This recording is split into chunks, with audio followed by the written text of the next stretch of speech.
Perfect. And yes, we are live. I'm here with Sydney. Sydney, how are you Yay. doing? Hello. How's it going? Very nice to see your pretty face and Thank you. Thank you, you. Nice to your see you. your bright eyes. I was going to pick the color gray, green, They're blue. green in real life. Oh, okay. Are Yeah. those your natural eyes I'm looking at right now? hmm Wow, Yeah. pretty wild. Not my real eyebrows though. Those are those are not real. Yeah, yeah, yeah. So, my podcast is about the guests, so I'd just like you to talk about yourself and maybe, I don't know that much about you because I don't want to know too much before I interview them, I guess. Yeah. It's more fun that way for me to discover the person. So I think you were raised fundamentalist Christian of some sort. So maybe just take us back and walk us through the whole journey up until Sure. today. I believe that today you're an agnostic or atheist of some sort, but you'll fill me in. Yeah. Yeah. So I was raised in the Baptist church. I was actually, I tell everybody this. This is like my bragging right to life. I went to church with the Duggars when I was a kid before they joined IBLP. Yeah. I Yeah. don't know them. I don't know them. You don't know the 19 Kids and Counting people or the Shiny Happy People family? No. Is that a musical Oh, group? no. So you should look them up. The Duggars are this family who they're a member of IBLP. They're like a quiverful family who have like 20 kids, I think, at this point. And they had a reality show for a while. So that's where most people know them from. Oh, they're called the Duggars. Yeah, yeah. And they're in a lot of drama right now, but there's also a documentary that just came out about them literally 2 weeks ago on Amazon, I think. So that's what the only Wow. reason why it's like a relevant fact to tell people these days is because they're finding out about them through the documentary. There's bad dirt coming out. Yeah, there's drama, there's all sorts of stuff. Yeah. But I went to church with them back when they were just going to the Baptist church, back before they formed their own home church and joined other IBLP families and things like What that. is IBLP? That's International It's Baptist it something, is or Independent Baptist Life Principles or Independent something Life Principles. Biblical Life Principles, I think biblical. okay, this is like a Yeah. school of thought that they helped to develop. Yeah. So Bill Gothard, I don't know if you're familiar with No. him. Basically, IBLP is considered the Scientology of Christianity, right? Ah, So ah, there's like a whole history there. I highly encourage you to watch the yeah, documentary. It's very interesting. yeah. But I was not a member of IBLP. I only found out about it after I started my podcast, Growing Up Fundie, where I started talking to a lot of people who grew up very fundamentalist. Yeah, so I grew up in Northwest Arkansas, and I was pretty active in the church until I was 25, 24, 25. We considered ourselves non-denominational, but in hindsight, I would definitely say Baptist the majority of my life. I tell people I was a VeggieTales kid. So, I watched VeggieTales, I did Awanas, things like that. Just your standard run-of-the-mill Southern Baptist kid. And I've also been doing stand-up for 16 years. So at the time, I started stand-up when I was in high school. So yeah, I was just this Christian kid who also did stand up, and I eventually moved to Chicago from Arkansas, and yeah, the rest is history. I have my podcast, and um, I don't know what would you Well, like to know? I'm used to you doing the forgot to mention interviewing. you forgot to mention the transition from Christian to whatever you are today. That's That's yes. kind of an So important point.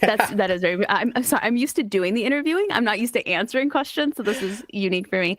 So I started to have doubts about my faith when I was probably, and if I was honest with myself, probably when I was 19 or 20. But I put them in the back of my mind and ignored them for probably another 4 or 5 years after that, because at least in the Baptist church, a lot of what they teach you is when you become an adult, people will start to try and make you doubt God, and that's the devil. That's the devil. That's the devil. So if you have any questions whatsoever, even if they're pretty decent questions, you worry that that's the devil making you question those things. And so you kind of panic. And instead of asking anybody those questions, you just keep them to yourself, until you spiral a little bit. But yeah. And so I started to really pay more attention to those questions as I reached like 22, 23, 24. And I think I finalized the idea that I was no longer religious by the age of 25 or 26, if the timeline serves me correctly. And it's not that I'm anti-God at all. In fact, I don't have an issue with God whatsoever. I do take big issue with a lot of organized religions, but again, it's not God that I take the problem with. It's the rules that certain organized religions have that have nothing to do with God. And they just kind of make up their own rules, and that harms a lot of people. A lot of times when you tell somebody you're an atheist, they think that you're anti-God, and that could not be further from the truth. I've seen the idea of God do a lot of good things in a lot of people's lives. And I've met a lot of wonderful people who are, I guess, like Christ followers and Christians and things like that. But I personally don't believe in God. Yeah. So thank you for that. So what about your siblings and parents, like without betraying any confidences? Can you just give a rough outline of like how they responded? What did they know about your journey? Or did you try to sort of keep them in the dark and come out of the closet later? Like what happened? So my family is religious. To what I know about my brother, he is also religious. And I don't really talk to them about it because I like to respect everybody's beliefs, and I don't feel like there's ever a good time to bring that up. It's never a productive conversation necessarily to have around the dinner table. And since we don't see each other that often because we all live in different states, the last thing I want to do is use the one of 5 times we see each other that year to start a fight, So I don't think my parents know that I'm no longer religious. The only time I ever really talk about it is on the podcast, or if I'm on, say, for example, like yours, where we're talking about it. But in day-to-day conversation, it's not my entire personality or anything like that. So if they were to ask me, I would say, no, I'm not religious anymore. But if they're not the ones to bring it up, then I'm not going to bring it up to them. If they ask you to say grace, you just do it from memory, or? Yes. That literally happens all the time. Yep. Well, they do subscribe to my podcast, so they will see this. I'm kidding. Okay, I'm kidding. perfect. I'm kidding. I was going to say, if you can convince my mom to sit through a whole podcast, I will send you money. I will send you whatever you want. There we go. Yeah. So you mentioned a brother. So you're not close geographically. So there's not that opportunity. So, but So he and I have actually talked about it. Okay. And he knows the full extent that I'm non-religious, and he's totally fine with that. And I believe his spouse is also non-religious, but he is one of those individuals that is spiritual, even though they don't necessarily identify as a religious label. Like, I don't think he considers himself a Baptist anymore, but I do think that he believes in God and is a spiritual person. I see. Okay. And do you mind telling us how old you are? I know you're older than 26, but that's about it. Yeah, I am turning 32 this year. Ah, very good. You look young. So thanks. Sunscreen, water. Yeah, I'm 53, just for context. So. Really? Yeah. I would not have guessed that either. I'm an old man, old enough to be your father, I guess. Maybe. So, yeah, so that's very interesting. So you have a nice personality. Is it just the way you were raised, or is it you've worked on yourself, or is it the people you surround yourself with, or is it the comedy, or what is it? I think I've become a nicer person the older I've gotten. When I was younger, people used to say like, "Oh, you're so nice," but upon reflection, I don't actually think I was very nice. I think I was quite judgmental. I think I was back in my days of being, when you're 19 or 20 and you think you know everything and you think nobody can tell you anything. And I don't feel like I was a very nice person back then, but I feel like especially in talking to so many people through my podcast and like so many different ideologies and thought processes and beliefs, I think that after leaving the faith, when I finally decided how I stood and I wasn't denying it anymore, I think it was actually a lot easier to be kind to people because I wasn't facing so much internal turmoil. I think a lot of times when people aren't kind to us or when they're judgmental, they're actually projecting. And so once I had kind of stood up to myself and said, this is who you are. This is what you think. Just be honest about it. I don't know. I feel like I became a much more tolerant person once I learned to be honest with myself and to stop pretending to be somebody I wasn't. It was a lot easier to then listen to people and hear people out and talk to people and find interest in beliefs that didn't align with mine, if that makes sense. Yeah, for sure. We're going to dig in a little bit deeper into your podcast later, but right now I want to talk about something that's sort of not as important really in the context of my podcast, but which is interesting to me because I'm Canadian, you know, I'm in Montreal, Quebec, Canada. Yeah. And I'm from Ontario, and you know, Second City TV is like, to me, way better than Saturday Night Live. Like it's always been a very Canadian thing for us up here. I don't know if you know that. Yeah. But can you briefly name some of the Hall of Famers from Second City TV that just happened to be Canadian? Are they on the top of your head?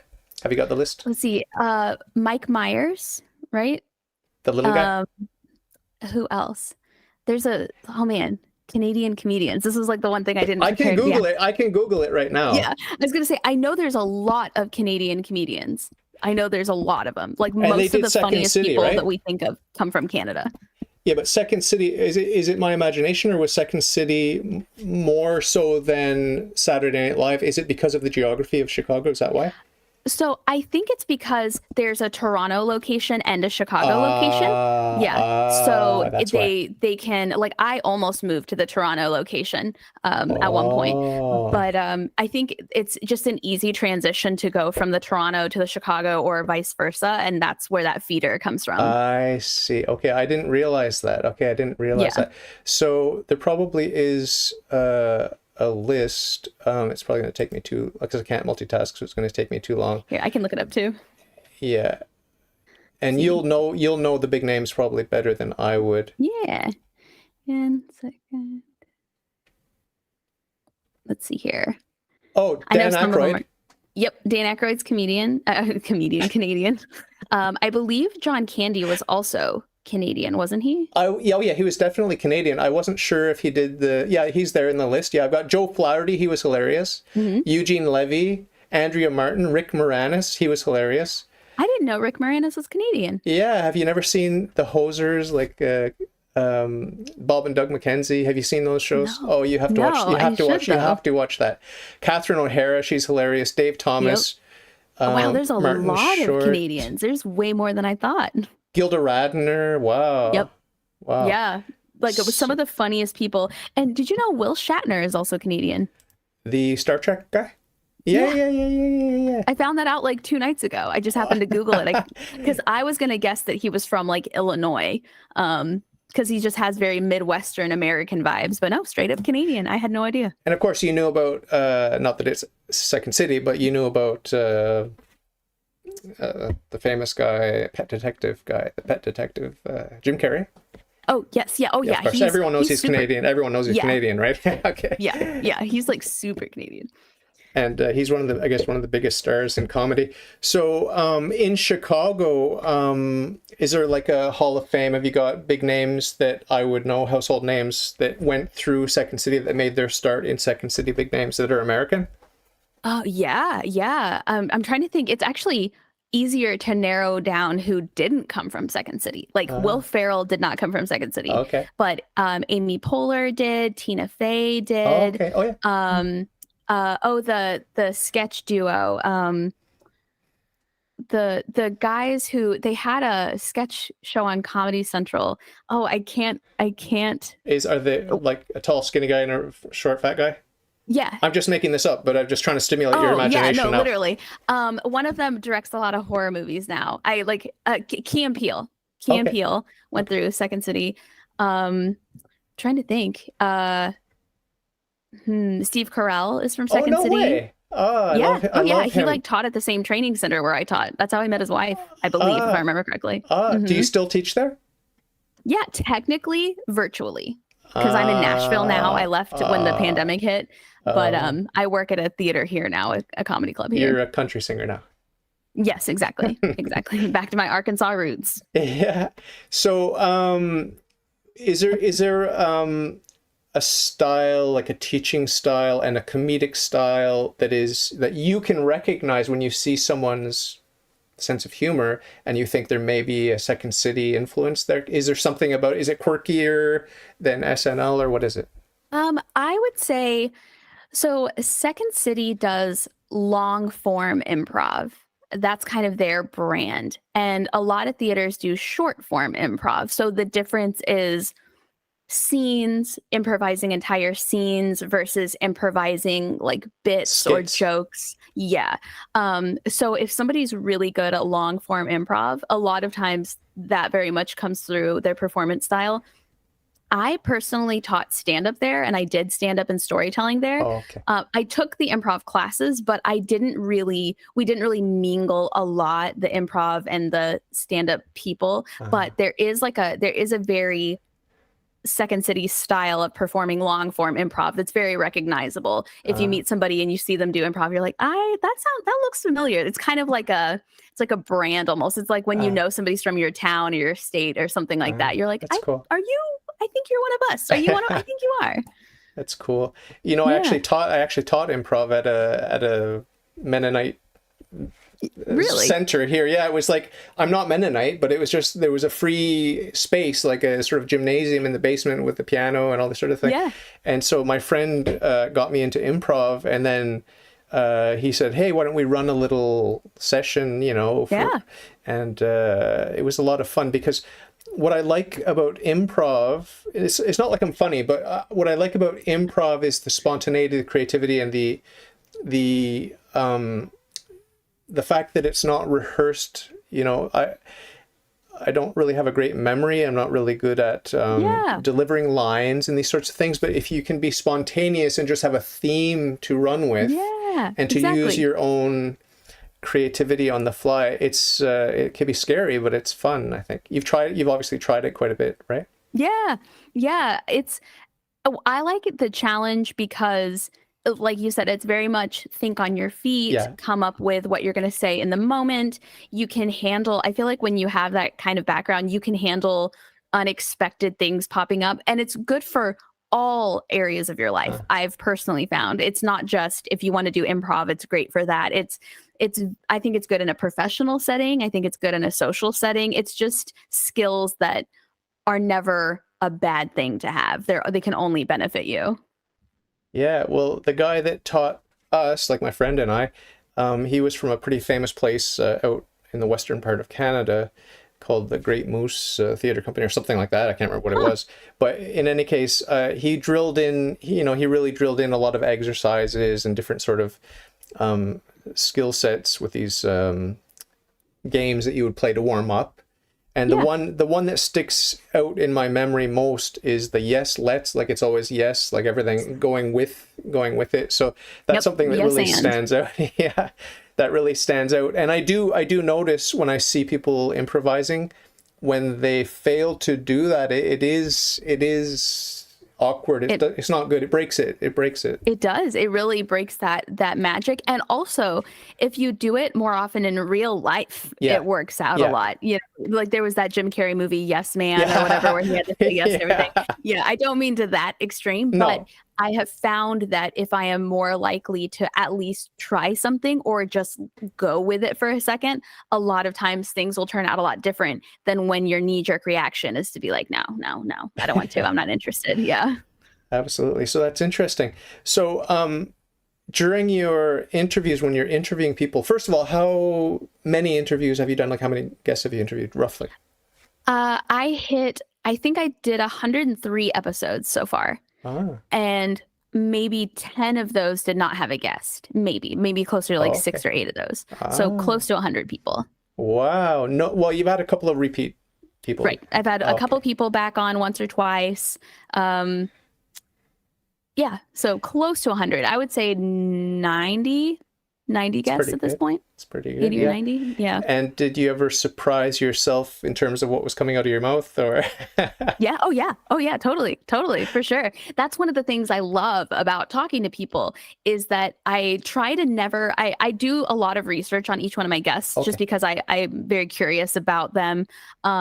But I never want to go in with a preconceived idea of what they're going to be like, because just because you've heard somebody on the radio or on their own podcast or whatever, that doesn't mean you know what they're like as a person. And so, yeah, I have gotten along so well with people that I never thought I would have anything in common with. I think that's the most surprising part is I actually genuinely consider them a friend. And on paper, we should have absolutely nothing in common. And yet here we are, talking multiple times, just chit chatting. We know each other's pets' names and things like that. And it's very interesting. I really enjoy that aspect. Yeah. Well, did you ever have bad chemistry with a guest? Like, I know it's embarrassing to talk about, but I have had bad chemistry with a few. Like, I've had maybe 250 guests or something like that. But yeah, you've had a lot. Yeah. I've had a lot, but I've had a lot of repeats too. But occasionally, very occasionally, the chemistry is not good. But usually, because it's one-on-one, like I'm a very much sort of semi-autistic type of person. So I'm very much one-on-one. I don't like multitasking, as I mentioned earlier. Are you also like that? Or have you had multiple people on at once, like group chats? I've had multiple people on before, and I have had chemistry that wasn't great with guests before, but I don't think they knew it. I don't think they. Yeah. Because I've been teaching comedy classes and like pretending things are funny for so long. I don't think they knew it. So there's never been a time where I've been like, oh, this is going to be such a weird episode to post. In fact, in all of my time doing it, I've only ever not posted one episode. And it was genuinely because of the tech problems, but also a lot of the opinions might have been harmful from like a literal hospital standpoint. I thought it might be a little bit dangerous to put those opinions out there. But again, like the audio was so poor, I literally wasn't able to post it. But even we had great chemistry. Like even with that guest, it was very interesting talking to them. I can only think of maybe twice where I really had to be like, oh, okay. Wow. One of my friends makes fun of me because he says he can always tell when I'm confused because I go, oh, interesting. Interesting. So now he just makes fun of me by saying that to me all the time. Oh, interesting. Interesting.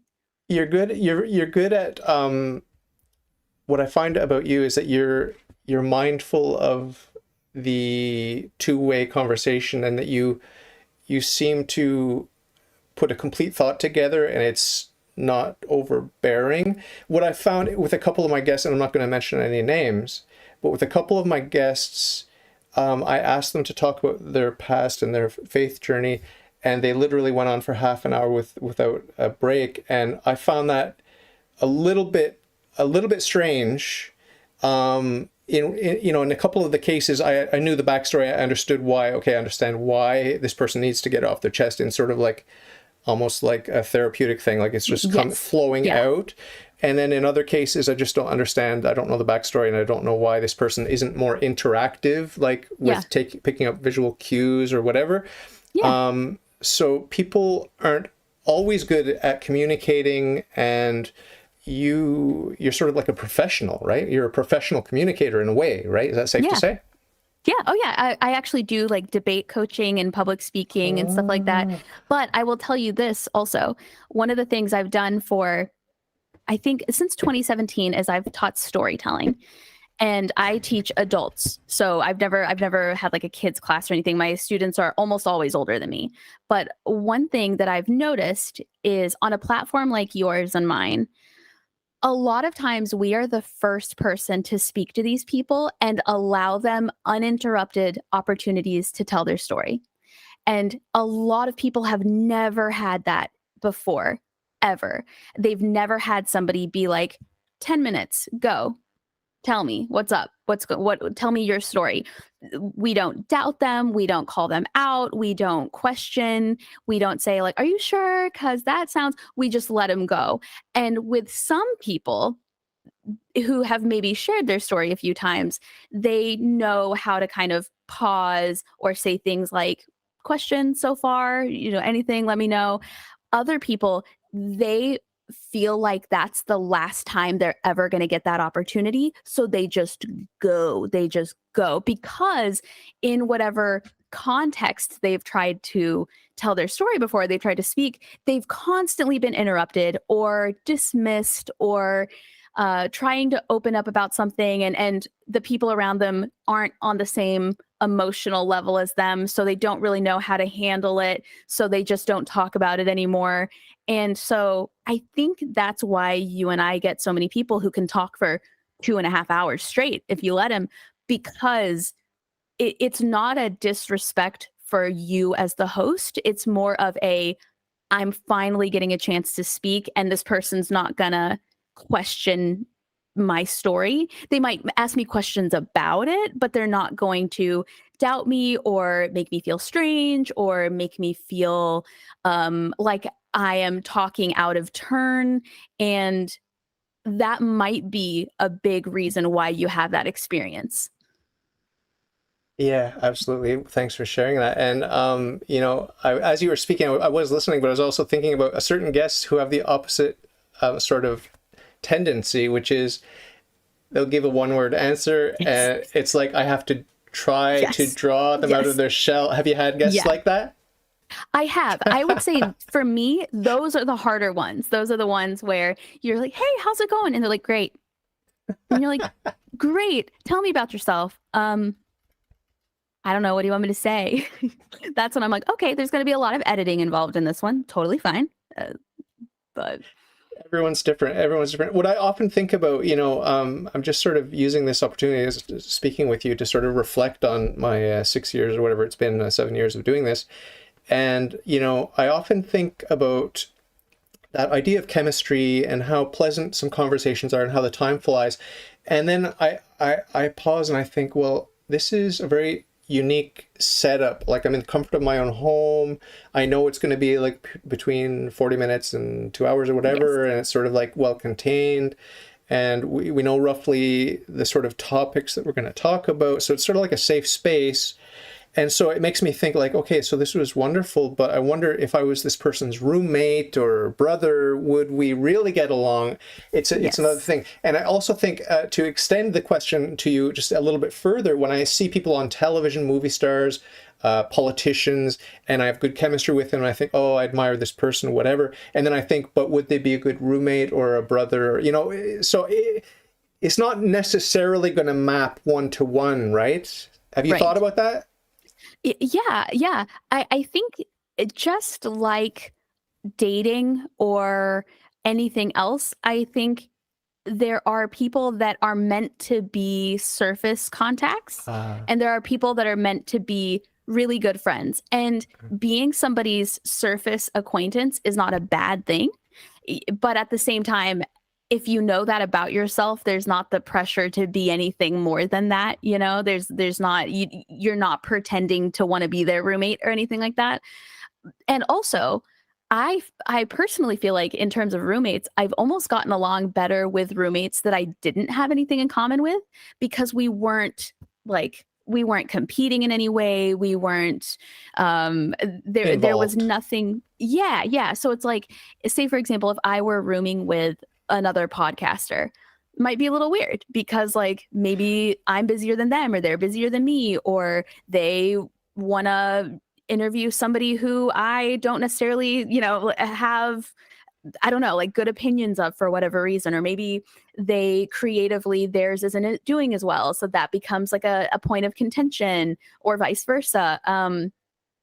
But if like the last roommate I had that I didn't know before I was roommates with, she was like in med school. I wasn't. She wasn't a big fan of like having pets. I had a dog. So our lives were completely separate, even though we shared the same house. But it was totally fine. It was very casual.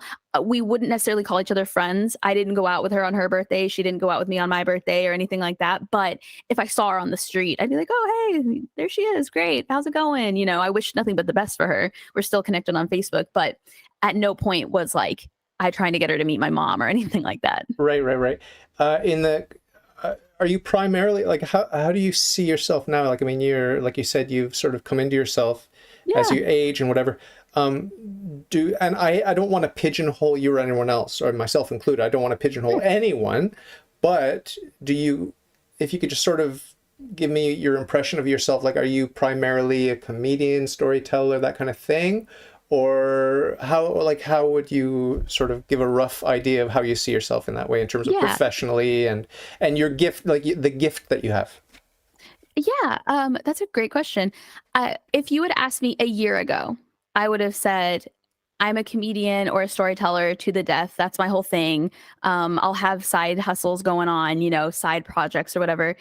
But in talking to so many people and hearing their stories and connecting with them, I have actually really stepped back from doing stand up. I moved here to do stand up, and I've really stepped back from doing anything comedy related. I still teach classes all the time, but I think stories are primarily what I want to do with my life, whether it's talking to people about their stories, recording them, posting them, sharing them, talking about my story, teaching people how to be better storytellers.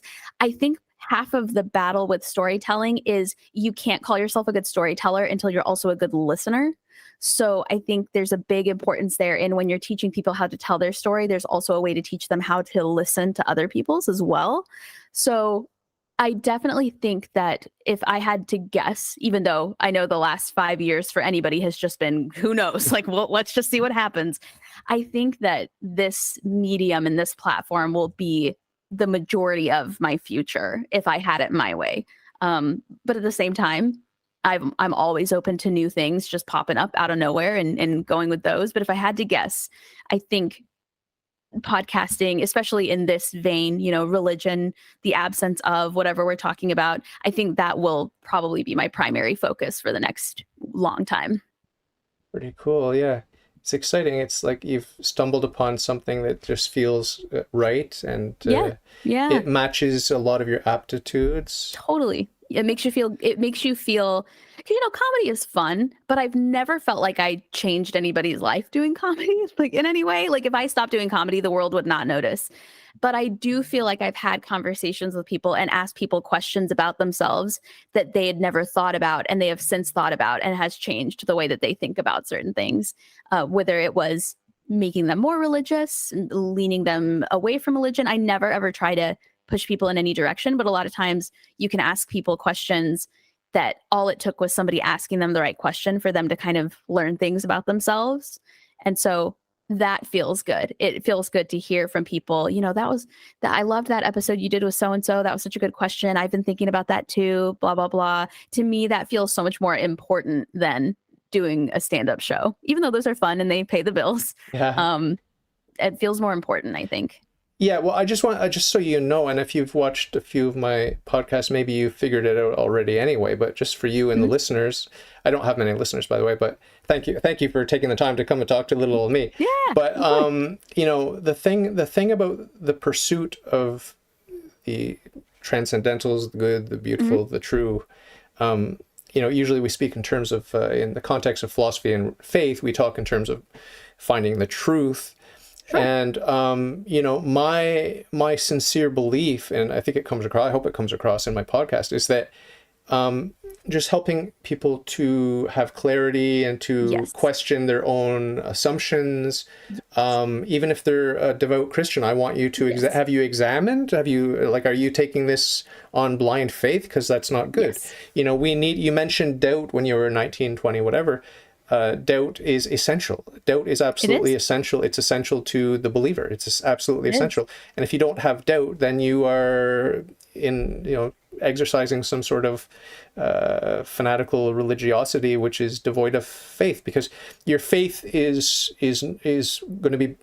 to be balanced by reason and by doubt. And yes, I did a whole episode on this, but I'm very passionate about authenticity. And Saint Mother Teresa, whether you love her or hate her, I love her, but she said, if you're a Muslim, be a good Muslim. If you're a Jew, be a good Jew. If you're a Christian, be a good Christian. And for me, a lot of people balk at that, but for me, what I see, maybe because of the way I see the world, is it's about authenticity, and it's about the journey. Because as a Christian, when we look around the world, there are very few Christian saints, as I'm sure you've discovered. There are very few Yes.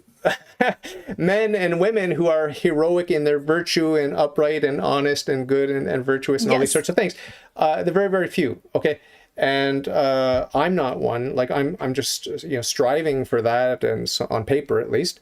And so for me, it's a manifest reality that we are all on a journey, and it's not easy to be authentic in a world Yes. that's making demands on us, and it's not easy to sort out what we believe in our own heart of hearts. That's not easy. It's not. It's actually quite terrifying most of the time. And I think I try to tell people all the time, I respect what you believe as long as you actually believe it. If you've done research, if you found what it was you needed to find in order to truly believe something, I respect you. As long as it doesn't violate anybody's human rights, I respect it. And I think the only thing dangerous is when somebody claims a belief and acts on that belief, and either online or in person, spouts that belief, and they don't know why. To me, that's not real belief. Real belief is when you've been exposed to the antithesis of what it is you think you believe, and you've done your research, and you've done whatever it is that you personally need to do in order to say, I've seen enough, but I still believe this, or I've seen enough and I no longer believe this, I believe this. As long as you have a good reason for why it is you believe what you believe, that's good enough for me. That's totally fine. But it's when I'm talking to somebody who I can tell does not know why they believe something, that's the only time where I feel like it's dangerous territory. And that's where I like to ask them questions that really makes them think about things, whether they are already agnostic or atheist, whether they're religious. It's when I can tell that they are just repeating what they've been told by, whether it's their parents or their church or their neighbor or their best friend. And then when you ask them, why do you think that? A lot of people take the question why as an insult when they don't actually know why they believe anything. When all you say is, why do you think that? Well, I don't have time to get into this today. Like, I have a real job. You should try it sometime. They never answer the question.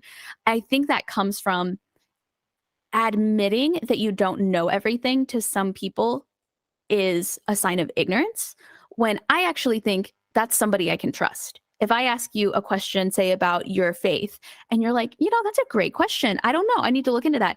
I trust you 10 times more than if you have an answer ready to go for everything, or if you just cycle, hoping that I won't notice you haven't answered the question and then move on.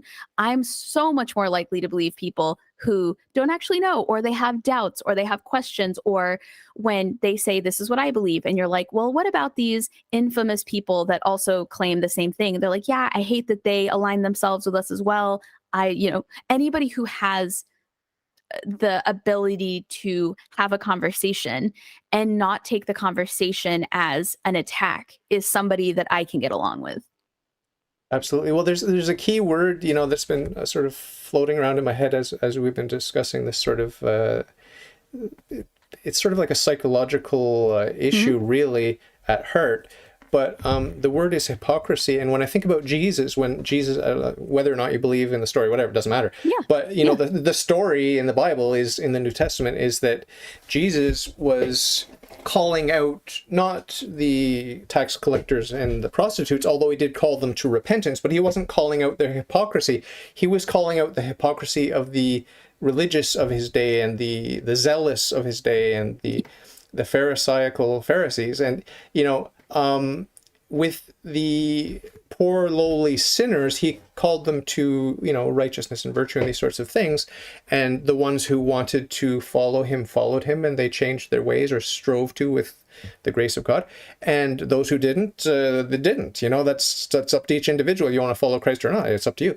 But with the religious hypocrites, Jesus Christ had a different attitude. It was more confrontational, turning the tables. Yes, and I was about to say flipping tables. Yeah. It's something that we can't ignore or sugarcoat it.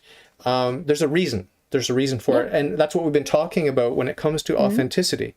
When it comes to, don't just give me your claim to authority. Oh, we sit in the, we have Abraham for our father. Well, Christ didn't accept that. He said Satan's your father. So is very harsh language. But because religious hypocrisy is the worst thing that there is. It's the worst thing that there is. So I have a lot more respect for an honest atheist or agnostic or whatever than I do, obviously, than I would for a hypocritical Christian. And, I'm a Christian, I'm hypocritical, but I'm trying to be aware of my hypocrisy and manage it and reduce it. Yep. We're all hypocrites. Yeah. Everybody's a hypocrite. Even if you have to really dig around to figure out what it is you're a hypocrite about, everybody's a hypocrite for sure. Absolutely. It's whether or not you're actively working to no longer be a hypocrite. That's the difference.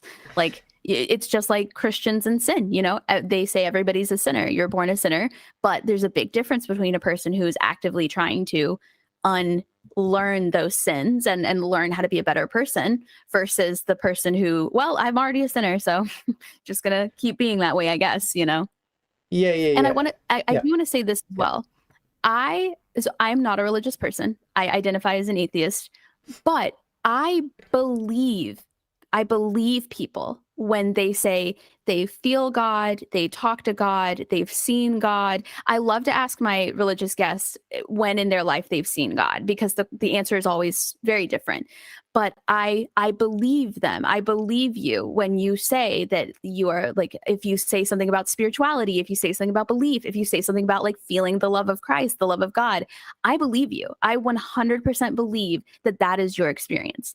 The only separation is that I have not had what I would call that experience. Just like some people, how, they say they taste soap when they eat cilantro, there's those, and I believe them. That's not what I taste when I eat it, but I 100% believe that that's their experience. Just like when people watch a movie that I love and they're like, I really didn't enjoy it. I don't think they're just saying that to get under my skin. I don't think Christians are just saying things. I also don't just say things to get under people's skin. I just happen to have not had any experience that I feel would make me a Christian or a believer in Christ. But it's so rare that I've ever spoken to a person that I did not believe meant what they said. Even the people we were talking about, how they're not quite sure why they believe certain things, I still believe them when they say they believe. I would like to talk to them a little bit more and break that down and find out why, or maybe help them come to a reason why. But I've never talked to a Christian and been like, this guy's full of crap. Like, this guy's just pulling the wool over my eyes. Now, I've seen those. I think we can all agree that the Benny Hinns of the world and a lot of these megachurch pastors are the type of person who just pulls the wool over people's eyes and pretends to do miracles and things like that. But like, when I talk to our friend Rebecca and she says that she can perform miracles, I believe her. I believe when she says she's seen miracles, she's felt God. Nothing about her as a person makes me not believe her. But if somebody were to then say, oh, well, then do you believe in miracles? I have not seen them. I have not experienced them. So I do not believe that is a thing that's capable of happening in my life. Now, I have also never seen a polar bear in real life, to my knowledge, maybe at the zoo, and I just forgot. That doesn't mean, that it doesn't exist out there. That doesn't mean that I'm going to stand up and be like, there's no such thing as polar bears, because if there was, I would have pet one. I would have been within feet of it. That makes me wrong too. But I think different people need different things in order to believe. They need different types of proof. And I have just never had that proof. But I completely believe and respect people who have. And I don't think that they're lying. Absolutely, yeah. I understand and I agree with you. It's the charitable thing to do. It's to give the benefit of the doubt and to not impose a negative critique where you don't have to. No, yeah. Right? Yeah. Like, innocent till proven guilty, that sort of thing. And in the most gentle and natural way. It's just the best way to be. Now, I did want to, as you were speaking, I was thinking about the ignorance that we all have on every level, in every sphere of life, everything that's human. But lately I've been thinking about. I studied at university. I studied physics, and I worked in physics, and so That's awesome. the natural sciences. I do love and respect the natural sciences, but without getting into the controversies of the new physics and these sorts of things, just on principle, it seems relevant to talk to you about this. I spend time thinking about reality, and this is something you can relate to even as an atheist, because you and I inhabit the same world, or at least that's what I believe. And I think about the most fundamental aspects of this creation, what I consider to be a creation. Time and space, or space-time, and matter, energy, and above all, I think about causation or causality, cause and effect. Sure.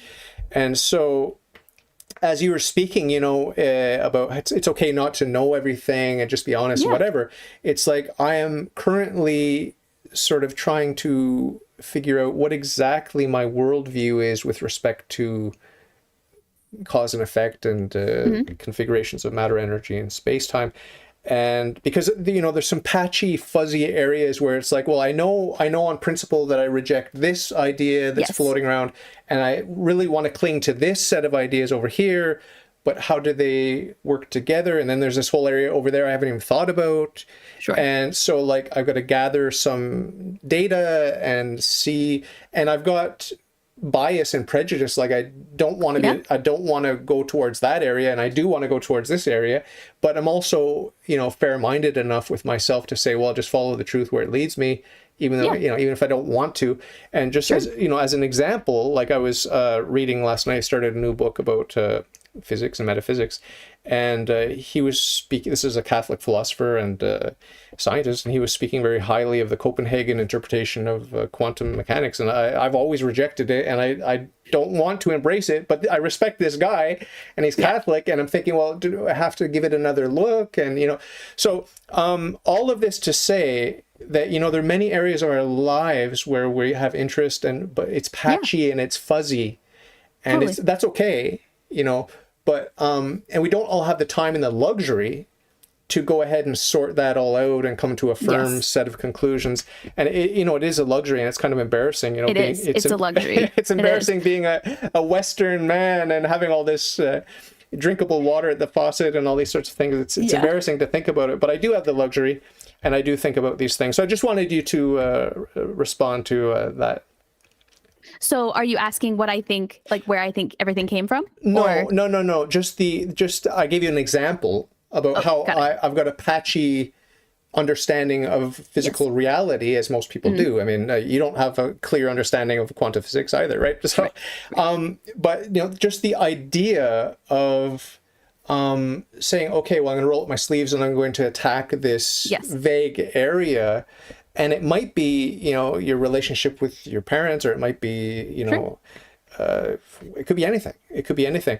So I just want you to sort of explore this psychologically when it comes to personal development. Like, maybe talk about yourself. Like, do you prioritize? Because I'm sure you have lots of ideas and lots of things you'd like to think about or read about in your spare time. Yeah, definitely. And you've met people that have stimulated ideas. So basically what I'm asking you is, how do you decide what's more important than the other questions? Which questions are you going to ask, and what are you going to dig into? So for me personally, prioritizing things, I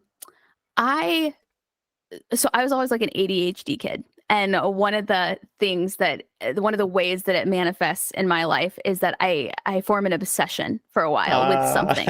I'm one of those people where, like, when I find something I like, I buy it in every color. When I find out a fact, I have to dive as deep into that fact as I can. You know what I mean? So that's a lot of, throughout my life, that's a lot of how I've formulated like ideas and thoughts, is I've just latched onto something for a second. And I truly thought the podcast was going to be one of those things. I thought I would get like 15 episodes in and then just like lose interest, but it's stuck. And that's one of the reasons why it's like so dear to me, is because it's stuck around longer than a lot of the things I try. Stand up and podcasting have stuck around. But so to give you a little bit of an idea of my thought process, and then I will address how I talk to my guests. When people say, for example, the creation, like creationism, when people say God created the heavens and the earth, and then there were, on the seventh day he rested.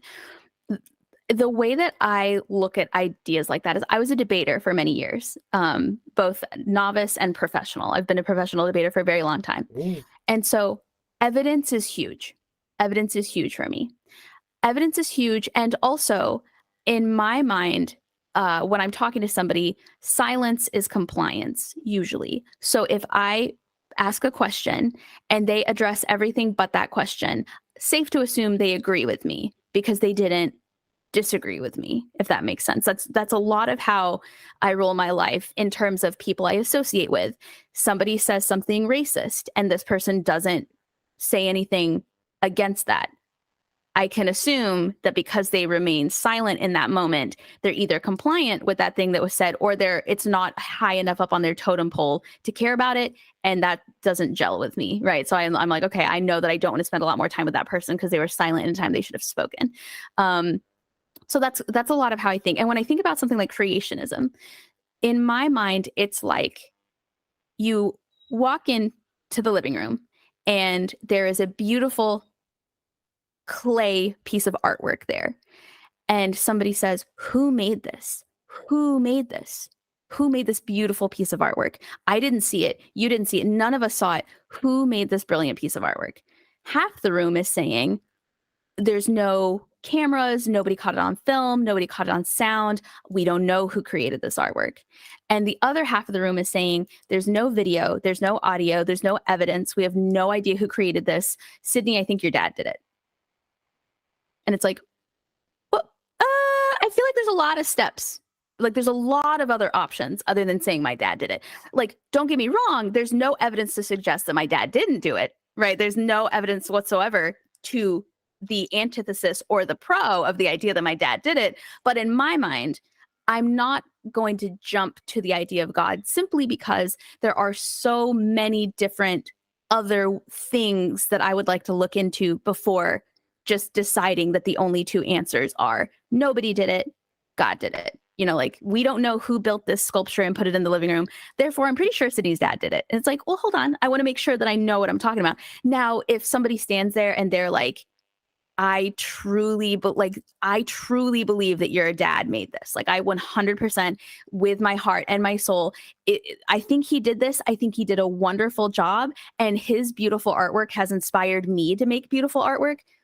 I'm not going to stop that person from thinking that. If all they're doing with it is beautiful things, if all they're doing is being inspired by that idea to make their own artwork because the art they attribute to my dad like inspired them, that's wonderful. I don't think there's anything wrong with that.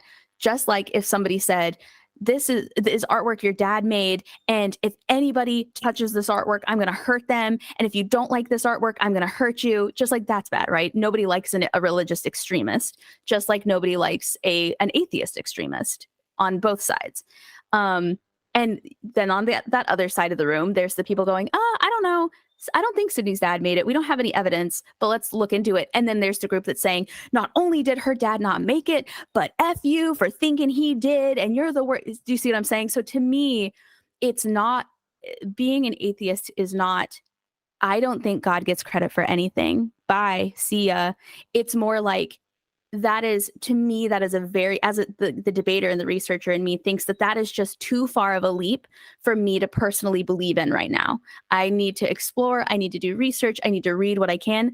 And that's difficult because a lot of religion has to do with faith. A lot of religion is about believing. And so I understand how some doctrines and some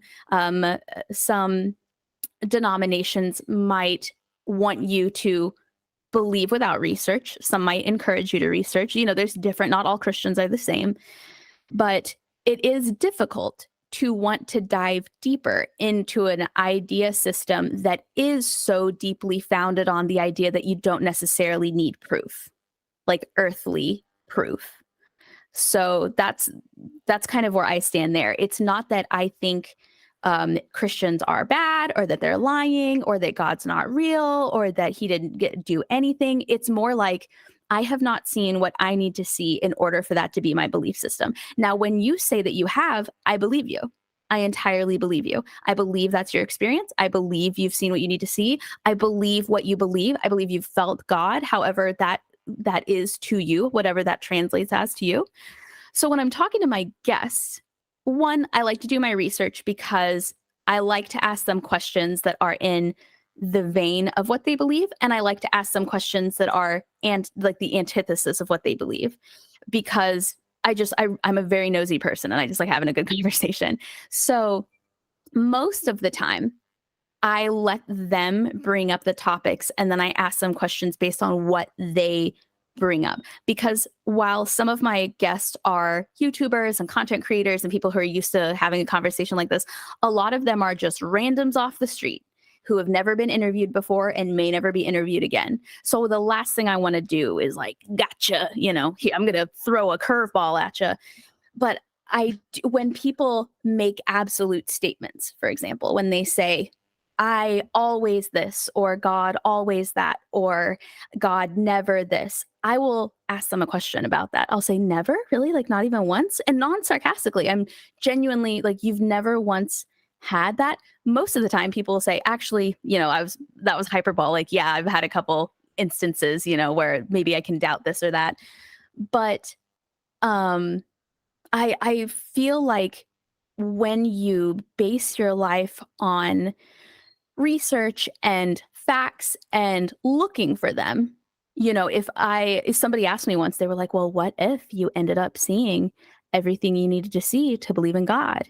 And I said, well, then I'd believe in God. And they were shocked. They were utterly shocked because they're so used to people militantly holding on to their beliefs, quote unquote. But to me, if it's a true belief, then it is adapt to change.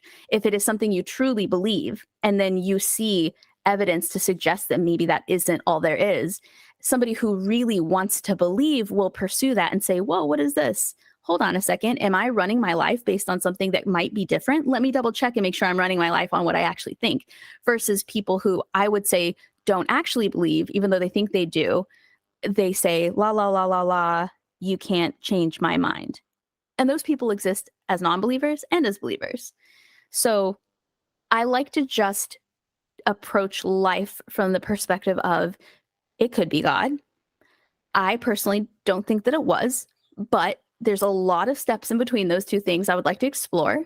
I like to talk to my guests. Have they ever experienced something that made them 100% sure about God? Many of them have, and they are wild experiences, and I enjoy hearing about them. But I also like to pose questions just in case they've never asked themselves certain things, because I feel like somebody who's really in the pursuit of belief will take that question and they'll think about it that night and they'll be like, man, that was a good question. What would I say to that? And then somebody who maybe is teetering the line of not true belief, but closer to indoctrination would be like, la, la, la, I don't want to hear that. That's not something I'm ever going to think about, et cetera, et cetera. Does that answer your question? Were you raised young Earth creationist? I was not. Oh, okay. I was not. Okay, you just chose that example. I think Rebecca might be. I'm young Earth creationist. And we'll talk about that. I'm excited to be on your podcast and to hear the questions you're going to ask me. So the things, just sort of so that you know what is most important to me in terms of my faith and my philosophy. I'll just give you a couple of little cheat sheet notes here, and then we'll probably have to wrap it up. But I'm looking forward to Sunday. It's Sunday, right? You're going to have me on your show Sunday. Yeah. Is it live, or are you going to record it and edit it, or what are you going to do? Which would you live. prefer? I prefer live. Okay, so let's do live. I like live. So just sort of to give you a little heads up, just briefly, I'm a young Earth creationist. So that's something I'm passionate about, and I studied natural science. I have great respect for the natural sciences, but I see a hierarchy in the sciences. So I see God at the top, and then theology, philosophy, and then the natural sciences, and then underneath that all kinds of other stuff, social sciences and stuff like that. So it's a dogma of my church that we can know the existence of God without any faith-based beliefs. And that's how I came to God. Actually, I was an atheist for 25 years. That's what I heard. I came to God through philosophy and through the principle of causality, actually. And it's a dogma of the church, actually, that the principle of causality is one of the ways that we can know with certainty, without recourse to faith, that God exists. So I'd be fascinated to sort of walk you through that on Sunday. Sure. Very briefly, if you're interested in that. Yeah. So Definitely. like the foundation of my faith, because I do have faith, I took a leap of faith into Christianity, but I was a generic monotheist because of philosophy. And I had discovered that God is real, that I'm not God, that God is God. And so I had that monotheism, but it was not enough. And it's actually a dogma of the church that it's not enough and that you have to add faith onto it. You have to have faith. And I didn't want to be Christian, but I finally begrudgingly joined Christianity just because whatever, this monk walked into my workplace, whatever. But it turns out... That sounds like the beginning of a joke. Monk walks into my job. But I did, I was very critical of Christianity. I hated it as an atheist. And then unlike you, but I hated it. And so I was antagonistic and I asked a lot of questions, and the answers I got impressed me. So I ended up being Christian. But I'm telling you this just so that when you are putting together your questions for me on Sunday, you'll know what kind of Christian I am and what sort of melts my butter and what I'm excited about. And it's that metaphysical foundation, the philosophical foundation of monotheism that's the most important thing to me. And like some people say, well, what if you belong to a false religion? Frankly, I don't care. I don't care. I don't care. I mean, I want to belong to the one true religion, but if I don't, it's not a big deal. I know that there's only one God, and that's the God I worship. And like, I can tell you without insulting non-Christian monotheists that I have good reason to reject, on philosophical and historical and other grounds, present day Judaism and Islam. Like, I mean, I have good reasons, you know what I mean? Yeah. So I'm not out here to bash anyone, and I love and respect the Jews and the Muslims and everyone else. But I have my reasons, and so that's. But do you easy. see, like, that exact what you just said is precisely what I was saying is the difference between somebody who knows exactly why they think what they think, exactly how they feel about things. They're excited to talk about it. They're interested in talking about it. They want to have this conversation. And I admit that I could be wrong. Totally. And that's the difference, is that we're sitting here knowing that 90% of our theological and philosophical beliefs are different. Did I say philosophical? Philosophical beliefs are different. But because we both truly believe what we believe, we're not afraid of each other. Like, we're not afraid to have a conversation. I was at peace all day long. I didn't think you were going to come at me with, anything. And at the end of the day, when we hang up, you'll still be religious. I'll still not be religious. And then when we talk on Sunday, I'm pretty sure I won't still be religious. Could be, I could have an awakening in the next 24 hours. Who knows? But we'll still have a conversation, and we'll still get something out of that conversation with one another, even if it's just practice talking to somebody who's different. Yeah, you know absolutely, what I mean? So, absolutely. When I asked you, when I asked you that sort of convoluted question about emphasis and what you choose to look into and these sorts of things, it seems like what I took away from your answer was very much like an evidence-based belief where you want to have credible evidence for all of your beliefs and these sorts of things. Yeah. So I think that will help shape our conversation on Sunday. Totally. Because evidence is also important to me, but I have I'm going to obviously have a different way of coming at all of the evidence. Yeah. And that's really, that's the sticking point. And that's sort of the reason that you're not where I'm at and I'm not where you're at. Yeah. And we both respect each other, and we both understand perfectly well that you can't fake it. You can't fake it. Right. Yeah. You can't fake it, and I can't fake it. We're not faking it. We're terrible. And that's why I don't know if you notice, I go out of my way to say what they need to see and what I need to see, because evidence is different, especially when it comes, there's certain things where evidence is what evidence is. When it comes to like certain sciences, like that's just evidence. But when it comes to belief, when it comes to your actual personal beliefs, everyone's version of what evidence is different. it's totally different. So you might say, and I'm not saying this is you, just theoretically, you might say, I need to hear the voice of God in order to believe him. And I might say, I need my illness cured in order to believe him.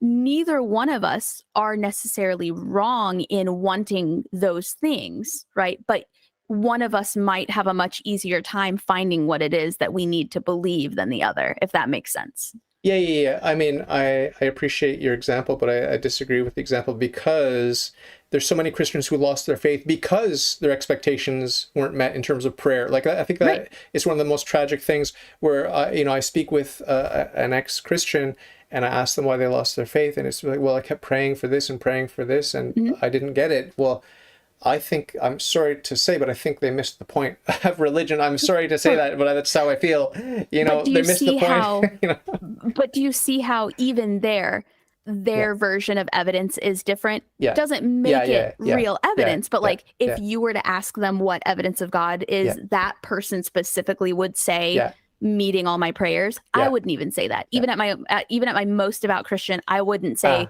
God is gonna cure all my ailments, or he's gonna meet all my prayers, because I was taught, God, he answers the prayers that need to be answered. He answers the prayers that are good for you. Not all of the prayers are good for you. There's a famous country song that's like, sometimes God blesses us with unanswered prayers. So, but I feel like that's a perfect example of somebody who in their mind, evidence looks different than in your mind, than in my mind.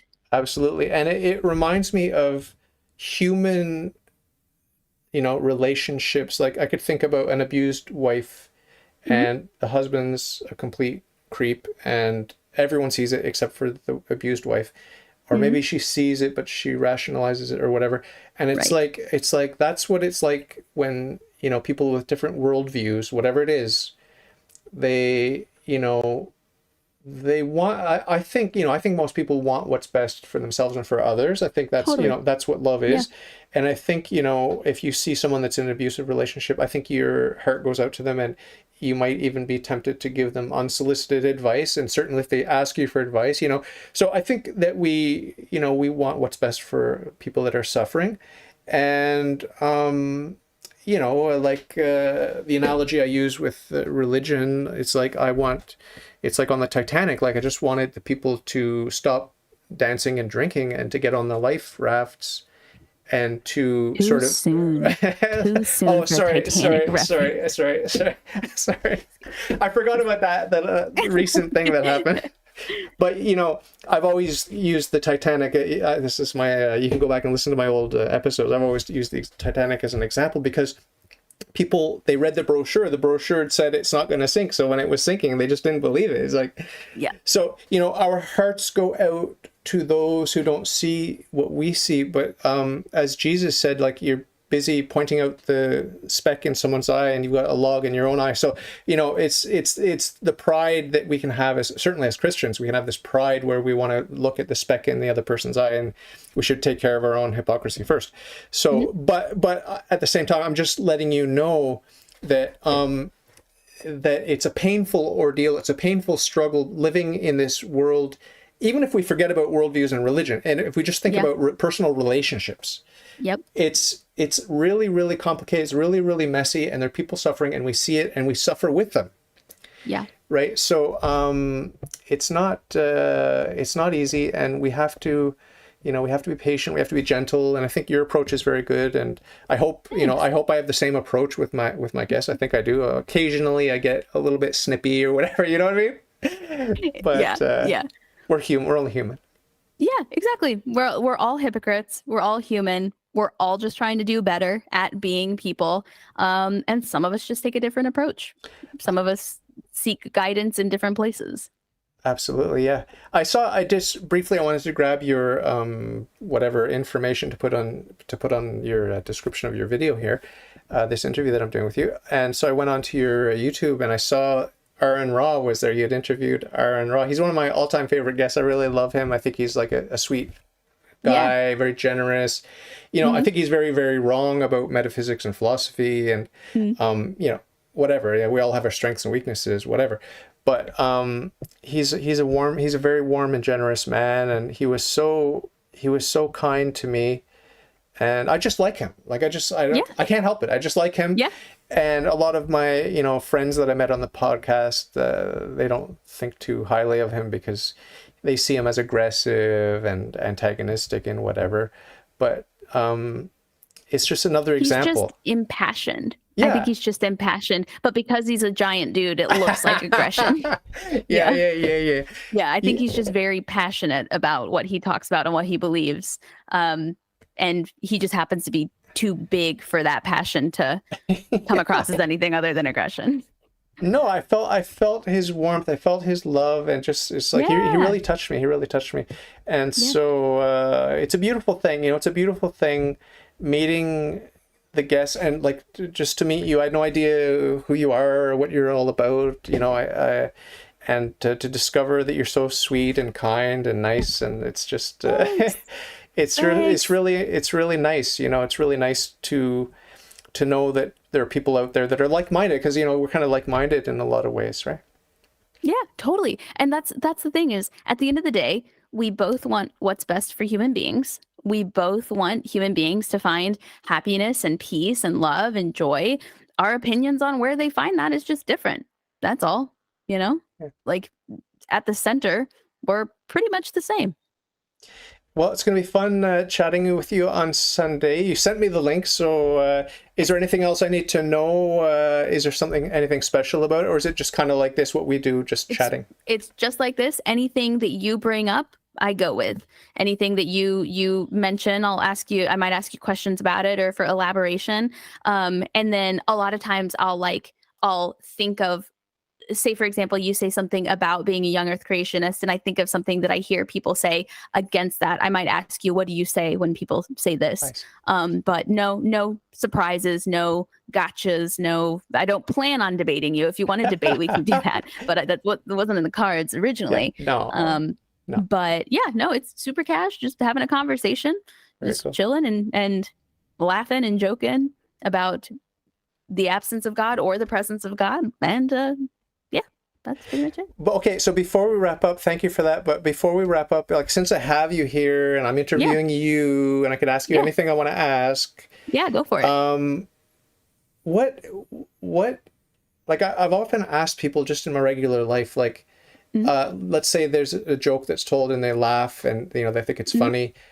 I just ask them in all seriousness, is it funny? Like, is it really funny? Is it like you're laughing, but do you ever question when people are laughing, is it just a social construct? Like, it's like, now it's time to laugh, and so you laugh? Or do people authentically get surprised by something that they hadn't thought about, or that they did know, but that hadn't been expressed clearly? Like, what I'm basically asking you is a very difficult question, but what is humor, and why is something funny? And is it actually really funny objectively?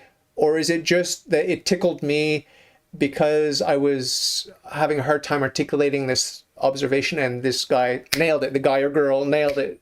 What is it? So I think it's a little bit of everything. I will say, I never think something's funny if the other person is the butt of the joke. So that's always been my rule of stand-up. If somebody else is the butt of the joke, that's not how I joke. But for example, when I was talking to Rebecca at one point, she was telling me about how her religious views over time have changed. She's like, they've changed very, very slowly over time. And I said, are you sure they haven't evolved? And like, just that kind of thing, just joking, just ribbing. She ribs me, I rib her, but you'll never hear me joke at someone's expense, if that makes sense. It's always like, there's a pun in there. There's an inside joke in there. So I like to think that on my show, and because I've gone back and I've asked people, hey, did you feel respected? Did you feel like you were welcome? I always try to gauge their experience. Personally, on my show, I like to think it's all authentic humor. I would never make a joke during somebody sharing a very traumatic story about escaping a cult or something like that. There's a time and a place. I think I am grateful that I've had the comedic timing training that I have had, because if I did this podcast without the comedy training, maybe it wouldn't work so well. Maybe it would go off the deep end. But in terms of other people, there is absolutely sometimes where people laugh at other people's jokes because they don't want to be the Debbie Downer in the room, but it was a disrespectful joke. I see that happen all the time, constantly. I just haven't seen that happen on my platform. And I would hope that if that did happen, they would tell me honestly that that's how they felt. You know, I'm married. I forgot to ask you, are you married, or did you find a... I'm not. I'm not married. You're attracted to men? I have a boyfriend, attracted to Vince. Men? Okay. Is that him in the picture over there? See what? So this picture? No, Sherlock Holmes there. It's not a sketch of your boyfriend. No, that's literally Sherlock Holmes. I have like multiple pictures of Sherlock Holmes. This is all artwork my dad did. Ah. So, like it's really my dad really So did your do dad this art. did. I know that Okay, was like okay. yeah. So this is all my dad. I've got another Sherlock Holmes up there, but yeah. Cool, very cool. Well, my wife, she doesn't laugh easily. Okay, she does not laugh easily. She's more of a groaner. Like if you can get a groan out of her, like that's good. Okay, if you get a groan, whatever. Yeah. But I don't know why, but occasionally something will make her laugh, and she'll just laugh hysterically, and she can't stop laughing. When's the last time? I'm sure it's happened to you, but when's the last time that you were laughing out of control and you thought, "Oh my God, I'm like losing it"? You know what I mean? All the time. All the time. One of the saddest things I've ever experienced is people think that because you're a comedian, you don't like to hear jokes, like that people don't want to do jokes around you because they're afraid you're going to judge them. That makes me so sad because I love a good joke. So my hysterical laughter is one loud, like, ha! Like what you can tell, I think something's really funny if I just let one loud ha out. And I usually like tilt back in my chair. I love people making me laugh. So it happens all the time, but it's definitely a tone you have to set. It wouldn't be that way if I didn't like intentionally set the tone in every conversation that I'm in, that like you can joke about me, you can joke at me, you can do whatever you want. Let's just like chill here. But if you don't set that tone, then a lot of times like you won't have those moments with people that you might otherwise have. But all the time, people have roasted me and I've laughed so hard, because when you've been a woman on the internet for 15 years and somebody comes up with a roast that nobody else has said before, you're like, wow, there's an original one out there. That's great. People roasting me, people making puns, people making jokes about anything, like my life, my pets, I accidentally shaved my head earlier this year. So like when people would make jokes about like what my hair looks like and stuff, I love that stuff. I think that's great, because I think when people joke about you, that shows that they have a level of like trust and comfort with you as a person, where they can make that joke and you're not going to freak out. You're not going to be like, what did you just say? Like, what the hell did you? And so I love to have a good laugh all the time. But I recognize also that I have a much different life. Most people don't know as many comedians as I do, I guess. Like their Facebook feed isn't quite as many stand-up comics as mine is, probably. So I know I'm abusing your generosity here, but just a couple of quick questions. Are you okay? You know, one sad part about my podcast is that it's 90%, if maybe 95% male guests. Mm-hmm. Do you have that problem, or because you're a woman, you don't have that problem? It's no, if anything, it's the problem that I have, that like if I had to pick a problem, it's that atheists are very willing to talk to me and religious people usually aren't. So it looks like I run an atheist podcast when I actually run a religious podcast or a religion discussion podcast. So that's why I reached out to Rebecca and was like, please give me names of people who believe in God, who are interested in being spoken to. Lots of men, but lots of women as well. And I am also very aware of that as I'm booking my guests. I like to make sure that I release episodes in an order that isn't too much of one thing, too many atheists, too many guys, too many women, too many white people, too many, like I try to make it as diverse as possible. But I will say I have difficulty getting religious people to speak to me. And I have a lot of difficulty getting people from the Nation of Islam to speak to me. Me too. Yeah. Yeah. And that I don't blame them whatsoever. I know that especially in the United States, they have a rough time just existing. So the last thing they probably want to do is get on a podcast and talk to a girl who already doesn't believe what they believe. But in the beginning, it was very heavily leaning towards men. But I think once you kind of establish yourself as just like an interesting, nice person who likes to talk to people, people will come out of the woodwork for sure, like of all types. Would your boyfriend be willing to come and talk to me? Because I always ask people that have a significant other to come on. So I'm asking you to ask him. Like, would he come right now and talk to you? No. Like, just in to general? book a spot sometime. Would he be open to that? Probably. So he was not raised religious in any way. Doesn't he was matter. totally raised neutral. Yeah. So that might like be an interesting conversation to have. Like I taught him about Revelations and I taught him about like the, you know, and so yeah, I mean, he might. Okay. Nobody's ever asked him to be on the podcast. You know, my thing is, it's beautiful to discover another human being. And some people say, well, I don't have anything to say. It's not true. It's not true. It's not true. That is not true. It's not true. Yep. You have a lot to say. Who are you? Where you come from? Like, well, it's like you have so much to say. He's got a very interesting life story for sure. But he just may not have as many religious opinions if that's what you're looking for. We did how much time do we spend on religion today? Not that much, right? Yeah, not that much. Yeah. So, what's the youngest guest you've had and the oldest? The youngest I've had, I believe, is Andrew, who his second episode is out right now. He's like 21. I'm pretty sure he's the youngest that I've had. And then the oldest guest I've had, it's a toss-up. I don't know how exactly old they are, but it was either Dr. Andy Thompson or it was Dr. Jack Waffey. They're both older gentlemen and they're friends, but I don't actually know which one is older than the other or exactly how old they are. But if I had to guess, if I just had to guess, I would say one of those two are probably the oldest guests I've had. Okay. Do you notice a difference in, well, it's going to sound stupid to ask, but maturity level between the kid and the... So oddly enough, I was just telling somebody this, my friend Andrew, who highly recommend interviewing him. His name's Andrew Pledger. Okay. He went to Bob Jones University and he grew up very like fundamentalist religious, very wise beyond his years, very mature. He just graduated college like a month ago and he's already got multiple podcasts. He's had all these like speaking, he's just had this wild amount of exposure that I'm glad I didn't have at 21, because at 21, I personally was an idiot, but he is a very mature, very kind, very gracious 21-year-old who has like the mind of those older gentlemen that I was talking about. Very welcoming, very open to ideas and conversation.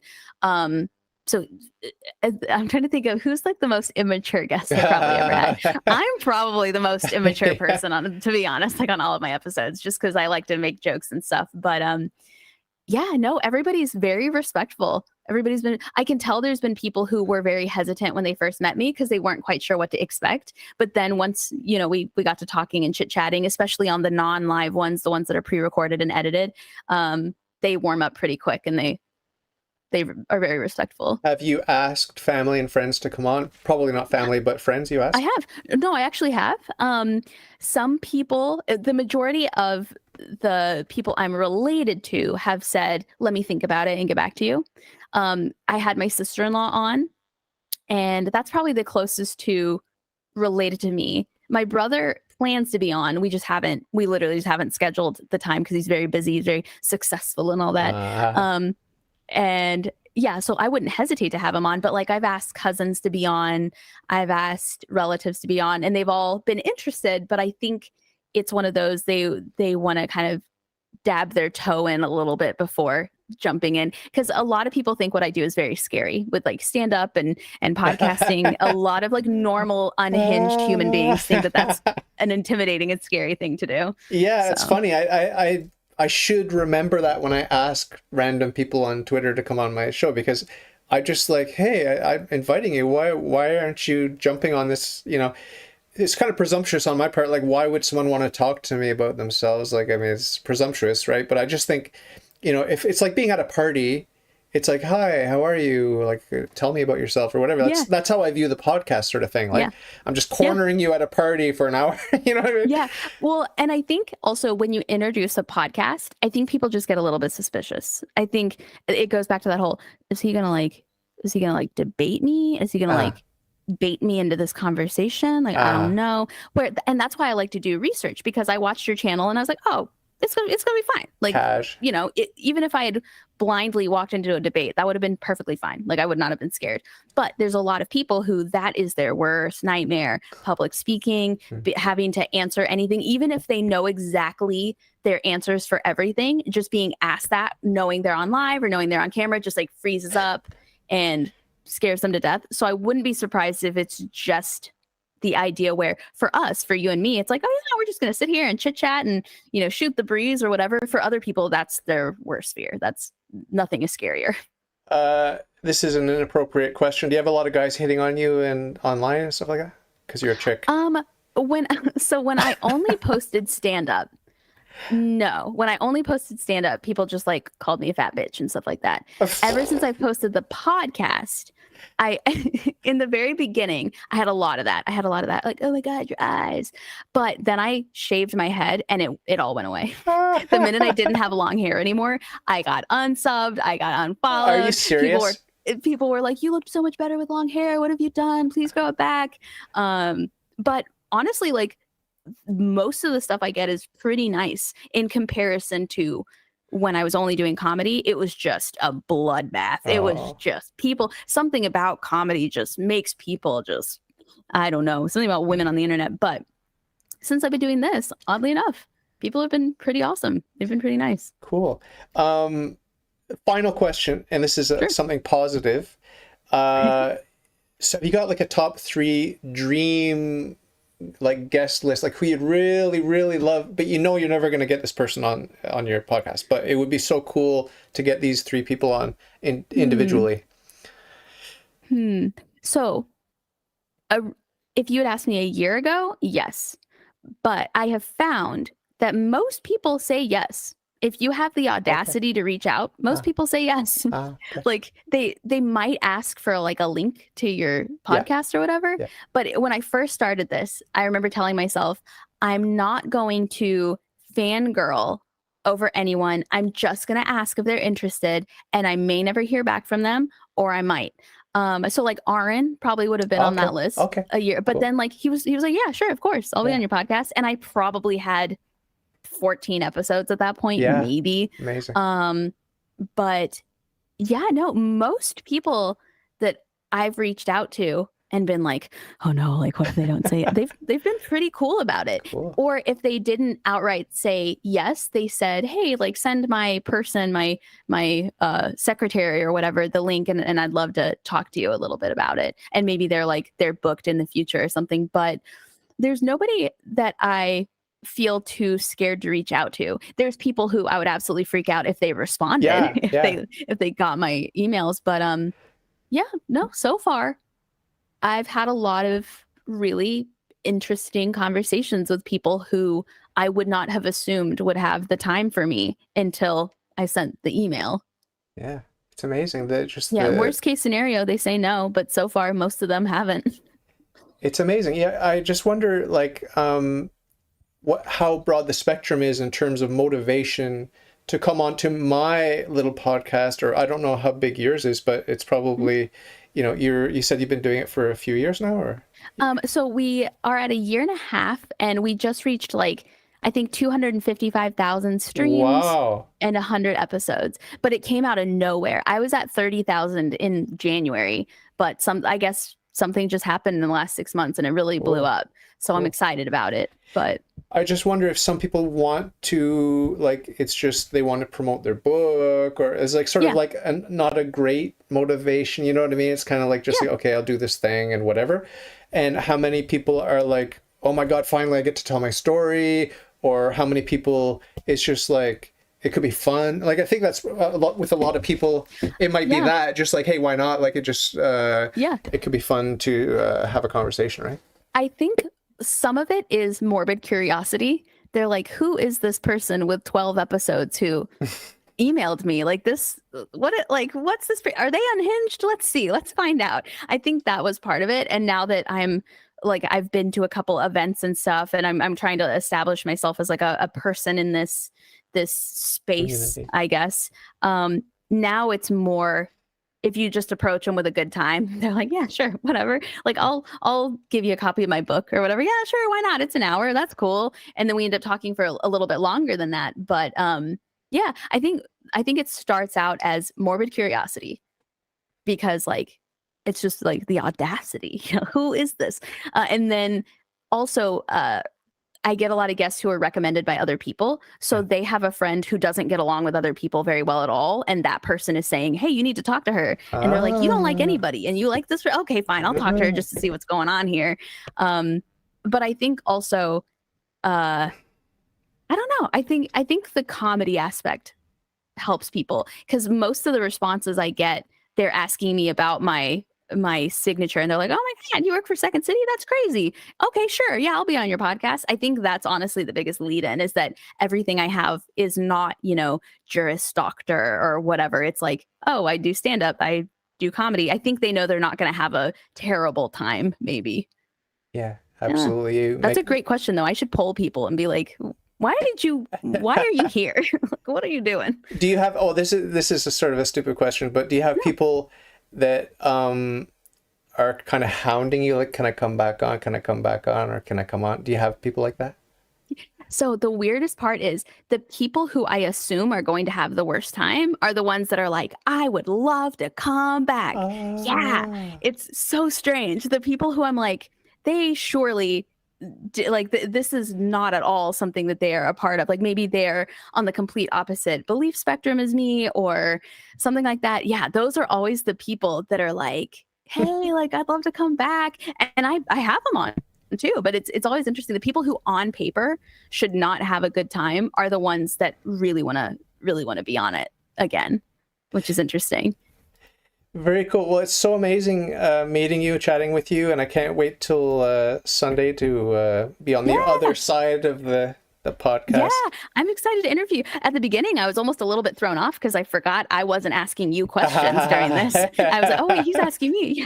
Yeah. Yeah, I'm stoked to have you on the show on Sunday and ask you some questions and kind of deep dive into some of the things you believe, because I am legitimately curious about some of these things, especially like young earth creationism and stuff like that. But yeah, if there's anything else you think about between now and then that you want to talk about, I'm happy to talk about any of it, and we can go live and just have a good old conversation. Yeah, it'll just be a continuation more or less of this, probably. Exactly. So thank you so much. I don't know if you know or care, but I enroll all my guests in the perpetual mass. You're getting the graces of the holy sacrifice of the mass every day till the end of time. And it's kind of, that's one of the reasons I do it, is to it's not so much preaching and like forcing my ideas down your throat, because that doesn't really work. No. But it's like to make a friend and to see what we have in common and to love the other person and sorts of things, and respect and the things you talked about, the things that you talked about. So, but secretly on the side, I'm like praying for you and all this sort of thing, and I'm sure you don't mind. But, no, I have never been harmed by somebody praying for me. It's never been an issue. Absolutely. So send good thoughts my way too. Yes. Good vibes. Do your atheist prayers for me. I'll do my atheist chant at my atheist altar where I just sacrifice a Republican or something. I don't know what people think atheists do. I have no idea. Dead babies. That's what you kill the babies. There it is. The dead babies. Exactly. Yeah. So excellent meeting you. Thank you so much. I hate to break away from you, but I got to go to the wife. And totally understand. To be continued Sunday. Yes, to be continued. I like that. To be continued. Take good care. We'll talk soon. Bye. God bless.